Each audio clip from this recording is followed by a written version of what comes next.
पवित्र परमेश्वर को जानवरों में बदल डाला। उस परमेश्वर की पूंछ लगा दी, उस परमेश्वर के कान नाक बना दिए। बाइबल कहती है कि परमेश्वर पवित्र है, स्वर्ग उसका सिंहासन है और पृथ्वी उसके पांव की चौकी है। खबरदार कि तुमने परमेश्वर के साथ खिलवाड़ किया, खबरदार कि तुमने परमेश्वर की प्रतिमा बनाई, खबरदार कि तुमने परमेश्वर को पत्थरों में ढूंढा। दोस्तों, आप सबको प्रभु यीशु मसीह के नाम में जय मसीह की। आज हम एक ऐसे परमेश्वर के सच्चे दास की प्रचार को आपके बीच में शेयर करने के लिए जा रहे हैं कि कैसे उसके प्रचार को सुनकर विरोधी के भी रोंगटे खड़े हो गए। विरोधी के लिए बहुत ठोस जवाब प्रभु यीशु मसीह के एक सच्चे दास ने दिया हुआ है। और आप जब इस सच्चे दास की जब प्रचार को आप सुनोगे तो आप भी हैरान हो जाओगे कि सच में कैसे विरोधी के लिए बहुत ठोस जवाब था। आप भी हैरान हो जाओगे, आपके भी रोंगटे खड़े हो जाएंगे जब आप इस प्रचार को सुनोगे। तो आप इस प्रचार को आगे सुन सकते हो। यीशु को पता था कि मैं तीसरे दिन मुर्दों में से जी उठूंगा। यीशु को पता था कि मैं फिर 40 दिन इस पृथ्वी पर रहूंगा। हालेलुया। भारतीय दर्शन की इस प्रार्थना को कि परमेश्वर श्रोत्यम है, वो श्रुतियों का ज्ञाता है, वो भविष्य का ज्ञाता है, इस कारण को सिर्फ और सिर्फ प्रभु यीशु मसीह ने किया। भारतीय दर्शन के मुंडक उपनिषद 1:21-2 के अनुसार ब्रह्मनिष्ठम, पूर्ण परमेश्वर, आंशिक परमेश्वर नहीं, पूर्ण परमेश्वर। यीशु मसीह कोई संत महात्मा नहीं था, यीशु मसीह कोई ज्ञानी पुरुष नहीं था, यीशु मसीह कोई दिव्य कोई कारण नहीं था। ब्रह्मनिष्ठम, पूर्ण परमेश्वर मनुष्य पर, इस पृथ्वी पर मनुष्यों के बीच में पूर्ण परमेश्वर। फिलिप्पुस ने यीशु मसीह से क्या कहा कि पिता को दिखा दे। यीशु ने यह नहीं कहा कि फिलिप्पुस मैं तुझे पिता को शाम को दिखाऊंगा। यीशु ने यह नहीं कहा कि फिलिप्पुस तू उसकी आराधना करता रहे और एक दिन तू पिता को देख लेगा।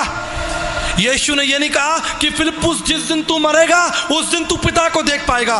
फिलिप्पुस को यीशु मसीह ने उत्तर दिया कि मैं पिता हूं, ब्रह्मनिष्ठम, मैं हूं वो परमेश्वर जो तेरे सामने खड़ा है। मैं हूं ब्रह्मनिष्ठम। मुंडक उपनिषद 1:21-2 के इस पद को प्रभु यीशु मसीह ने पूरा किया। उसने कहा मैं हूं पूर्ण परमेश्वर, बिना मेरे द्वारा कोई स्वर्ग में प्रवेश नहीं कर सकता। स्वर्ग के फाटकों को खोलने वाला सिर्फ एक नाम, वो नाम है यीशु मसीह। भारतीय दर्शन के अनुसार दो प्रकार के विकल्प हमारे सामने हैं, ऐतिहासिक और अऐतिहासिक, हिस्टोरिकल एंड नॉन हिस्टोरिकल। संत तुलसीदास जी कहते जाकी रही भावना जैसी तित माने देखी सूरत ऐसी। किसी ने 10 हाथ लगाए, किसी ने 10 सर लगाए, किसी ने 10 हाथों में शस्त्र पकड़वा दिए, किसी ने लाल कर दिया, किसी ने पीला कर दिया। ये मैं नहीं कह रहा हूं, आदरणीय संत तुलसीदास जी कह रहे हैं। जिसकी भावना जैसी हुई उसने ईश्वर को वैसा रूप दे दिया। किसी ने ईश्वर की पूंछ लगा दी। रोमियो का पहला अध्याय खोलिए, देखिए मनुष्य जाति का पाप सिर्फ ये नहीं है कि हम झूठ बोलते हैं, चोरी करते हैं, डाका डालते हैं, मक्कारी करते हैं, क्योंकि ऐसे बहुत से काम आपने नहीं किए हैं। हो सकता है कि आपने डाका नहीं डाला हो सकता है कि आपने व्यभिचार नहीं किया हो सकता है कि आपने कोई ऐसा काम अपने हाथों से नहीं किया हो, लेकिन देखिए परमेश्वर क्या कहता है। इब्रानियों रोमियो उसका पहला अध्याय 21 पद को मैं आपके सामने पढ़ता हूं। इस कारण वे परमेश्वर को ना जानने पर भी उन्होंने परमेश्वर की ओर बढ़ाई और धन्यवाद नहीं किया, परंतु व्यर्थ विचार, कौन से विचार? व्यर्थ विचार करने लगे, यहां तक कि उनका निर्बुद्धि मन अंधेरा हो गया और वो अपने आप को बुद्धिमान जताकर मूर्ख बन गए और नाशवान लिखा है अविनाशी परमेश्वर की महिमा को नाशवान मनुष्यों में बदल दिया और पक्षियों और छपाइयों और रेंगने वाले जंतुओं की मूर्तों में बदल डाला। उस पवित्र परमेश्वर को जानवरों में बदल डाला। उस परमेश्वर की पूंछ लगा दी, उस परमेश्वर के कान नाक बना दिए। बाइबल कहती है कि परमेश्वर पवित्र है, स्वर्ग उसका सिंहासन है और पृथ्वी उसके पांव की चौकी है। अंद्रम प्रविशन्ते समुपास्ते न तस्य प्रथमास्ति यस्य नाम मदस। यजुर्वेद 3:23 में लिखा है, गीता 7 अध्याय 22 पद में लिखा है, खबरदार कि तुमने परमेश्वर के साथ खिलवाड़ किया, खबरदार कि तुमने परमेश्वर की प्रतिमा बनाई, खबरदार कि तुमने परमेश्वर को पत्थरों में ढूंढा। लिखा है अंधरम प्रविशन्ते, संपूर्ण जीवन काल तुमको अंधकार में जिताना पड़ेगा। संपूर्ण जीवन इस पृथ्वी के बाद तुमको उस अंधकार में जीना पड़ेगा अगर तुमने परमेश्वर की महिमा को छेड़छाड़ की। अंधरम प्रविशन्ते समुपासिते न तस्य प्रथमास्ति यस्य नाम मदस। परमेश्वर जो पवित्र है, तस्य प्रतिमा उसकी मूर्ति नहीं होती, जो पवित्र है, जो निष्कलंक है, सर्वव्यापी है, आत्मा है। He is the most high. You cannot dare to imagine.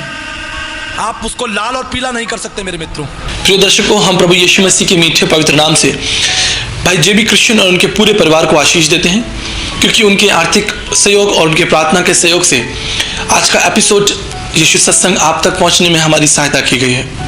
मैं एक पद उनके परिवार के लिए, उनके बच्चों के लिए पढ़ना चाहूंगा।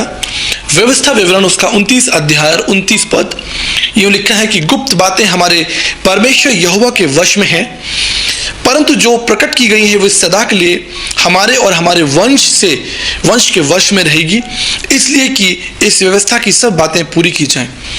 प्रिय दर्शकों, हम विश्वास करते हैं कि पवित्र बाइबल में लिखी गई सारी प्रतिज्ञाएं भाई जेबी क्रिश्चियन और उसके परिवार में पूरी की जाएं।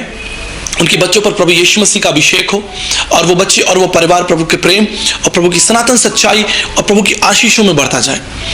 हम उस परिवार को प्रभु यीशु मसीह के नाम से आशीष देते हैं। साथ ही प्रार्थना करते हैं तमाम उन लोगों के लिए जिन्होंने अपने सहयोग के द्वारा इस कार्यक्रम को आशीष दी है, अपने आर्थिक सहयोग के द्वारा, अपनी प्रार्थना निवेदनों के द्वारा हमें उठाया है।